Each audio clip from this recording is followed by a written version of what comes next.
this guy was a neo-Nazi. He had had a terrible childhood and abuse and abandonment, and found himself sort of taken under the wing of this guy named Metzger, who was at that time like a middle-aged man who was organizing white power, white supremacist neo-Nazi groups in California, or I think all over. I don't remember exactly where, but anyway, Withrow fell under the influence of Metzger, and Withrow was a very good organizer. He was young, and he would go on to student campuses and kind of whip up the white kids and form these white power clubs and groups, and talk to them about how they weren't getting the job opportunities that they should because of all these minorities who were taking away things from them. And he was like these Tea Party crazy people now. He was whipping up discontent and hatred by telling lies. And so he was well on his way to leadership in the American Nazi Party. He was good at what he did, and he was like the crown prince.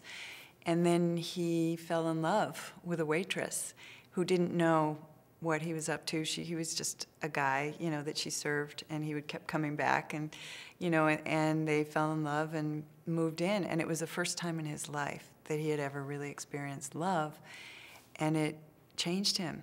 And it made him unable to continue on this path of hatred that he had been on. And I don't know exactly how he woke up, but he woke up and he couldn't do it anymore.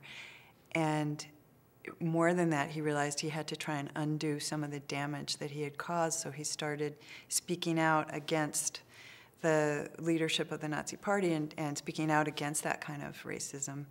And when he did, he was punished severely by his own people, and they came after him, and they hit him with baseball bats and beat him up so badly that his jaw was smashed and had to be wired, and he kept speaking out. Incredible courage.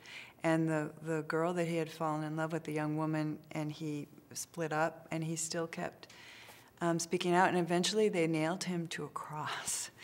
I mean, I don't know if there was a total cross or if they just nailed his arms like that, his hands. And then they just set him out on the street in Sacramento. And a lot of people saw him and wouldn't, they were scared.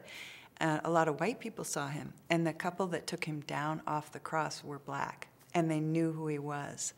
And that part of the story struck me the most. And it was just too potent of a metaphor for me to not get it. But I don't think I had the maturity at the time that I read it.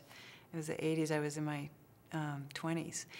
So I bought the magazine and I ripped that story out, and I carried it around with me for a long time before I was able to write the story. I think the fact that this guy had a conversion experience, he was no longer that person, and to know what his background had been like, and to know how deeply, badly hurt and damaged he was, and to see what a heavy cost he paid, and how much courage it took. It's not difficult for me to feel compassion for somebody like that, who's done that. I think a real, Olympic compassion would be to feel compassion for somebody who's still doing the kind of stuff that he was doing, who's still spreading lies, who's still whipping, spreading ignorance and confusion and hurting people.